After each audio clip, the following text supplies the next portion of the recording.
नमस्कार साथियों, रिजल्ट गुरु पे आपका स्वागत है। मैं सौरभ सिंह आप सभी का स्वागत एवं अभिनंदन करता हूं। और आप लोगों के लिए एक खुशखबरी है। वो खुशखबरी क्या है? जैसा कि आप थंबनेल देख रहे हैं कि लेखा परीक्षक का विज्ञापन जारी कर दिया है और लेखा परीक्षक में माननीय मुख्यमंत्री योगी आदित्यनाथ जी को, श्री योगी आदित्यनाथ जी को बहुत बहुत धन्यवाद, क्योंकि जिस भर्ती का लोग काफ़ी समय से इंतजार कर रहे थे वो भर्ती आ गई है। वो विद्यार्थी जो इसका इंतजार कर रहे थे उनके लिए ये सौगात है। मैं आपको बता दूं कि 6 जुलाई को इसका विज्ञापन जारी किया गया है और आवेदन शुल्क जमा करने की जो होने की तिथि है वो 11 जुलाई से स्टार्ट है। यानी 11 जुलाई से आपके फॉर्म फिल होना शुरू हो जाएंगे और 1 अगस्त तक आपके फॉर्म फिल होंगे। यानी कि अंतिम जो रजिस्ट्रेशन की तिथि होगी वो 1 अगस्त होगी और आपके फीस सबमिशन की अंतिम डेट क्या होगी? 8 अगस्त होगी। मैं आपको बता दूं कि इससे पहले आप अपने फॉर्म को फिल कर देना ताकि आप इस परीक्षा में सम्मिलित हो सकें। ये तो आपकी मूल चीज़ें रहीं। चलिए हम लोग आगे बढ़ते हैं। अब क्या चीज़ें हैं महत्वपूर्ण वो भी जान लीजिए। सबसे महत्वपूर्ण चीज़ है रिक्तियों की संख्या। तो रिक्तियों की संख्या कितनी है? 530 है। कुल रिक्तियां 530 हैं। यानी कि 529 पदों एवं सहायक लेखाकारों के लिए और 1 पद सहित कुल कितनी? 530 रिक्तियां हैं। अब चलो हम लोग आगे बढ़ते हैं। आगे बढ़ने की क्रम में हम लोग देखेंगे कि देखो, जिन लोगों ने पैट एग्जाम 2022 में जो सम्मिलित नहीं हुए हैं वो लोग इस परीक्षा से पहले से ही बाहर हैं। इतना आप समझ लीजिए, जो पैट एग्जाम में सम्मिलित नहीं हुए वो इससे बाहर हैं।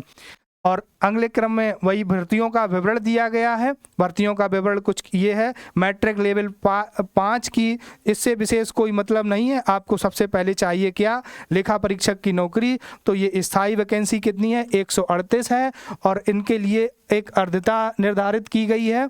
और देखो वो अर्हता क्या है उसके बारे में भी चर्चा करेंगे। जो सहायक लेखाकार है, सहायक लेखाकार ग्रेड पे वही 2400 ग्रेड पे की है, लेवल 4 की है। इसमें 1 वैकेंसी है। और आगे इसी क्रम में हम लोग जब इसके लेखा परीक्षक का पदनाम है और इस पदनाम पर हम क्या देखेंगे? इसकी योग्यता। ये बहुत महत्वपूर्ण चीज़ है, क्योंकि पिछली बार जो फॉर्म पड़े हुए थे उनमें जो गणित के अभ्यर्थी थे, यानी जिन्होंने ग्रेजुएशन मैथमेटिक्स से भी की है, फिजिक्स केमिस्ट्री मैथ, या अंतिम में उनके पास गणित रहा है, गणित सब्जेक्ट में स्नातक में, तो उन्होंने भी फॉर्म फिल किए थे। और आयोग में बाद में जाकर के वो भर्ती फंस गई थी। क्या हुआ क्या नहीं हुआ, कुल मिलाकर के उस पर चर्चा का कोई विषय नहीं बनता है। हम लोग देखेंगे कि इसके लिए योग्यता क्या है वो समझ लीजिए। कौन कौन अभ्यर्थी इस पर फॉर्म फिल करते हैं?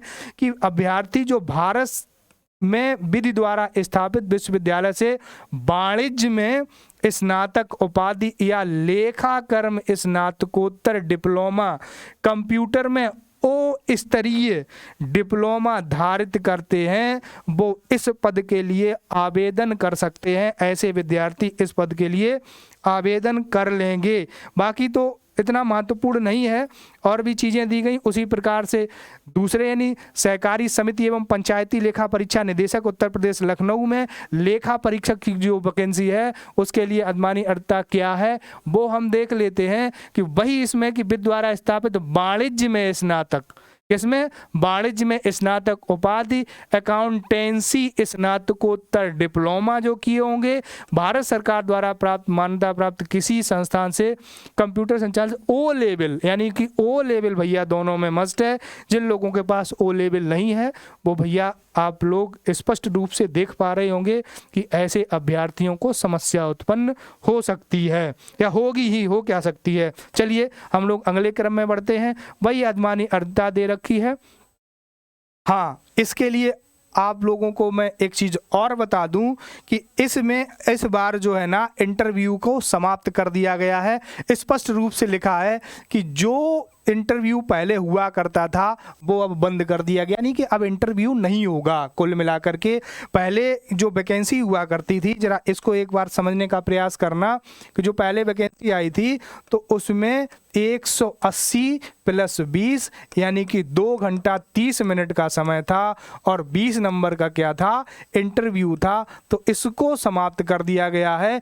इसके बारे में चर्चा हम फिर बाद में करेंगे। चलो हम लोग आगे के क्रम में बढ़ते हैं।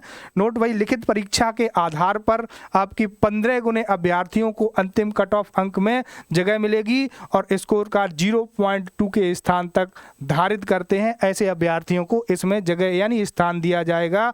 मूल्यांकन हेतु नॉर्मलाइजेशन की प्रक्रिया है।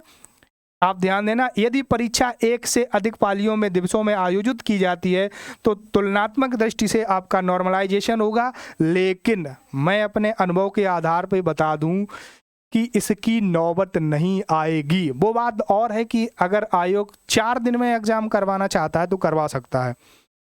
इसकी जो अर्धताएं हैं उस आधार पर हम ये स्पष्ट रूप से कह सकते हैं कि इसमें आवेदनों की संख्या बहुत ही कम होगी। मैं कह रहा हूँ, इसका मतलब ये नहीं कि ये मेरा मानना है, हो सकता है ज़्यादा भी हो, लेकिन मेरा अपना मानना है, मेरा अपना अनुमान है कि इसमें जो भी विद्यार्थी जिसने भी थोड़ी सी मेहनत कर ली हो, जिसके पास ओ लेवल और ओ अधिमानी अर्धता को धारण करता है, वो नौकरी पा जाएगा। ये स्पष्ट रूप से है। चलिए इस प्रक्रिया में हम लोग आगे की ओर बढ़ते हैं।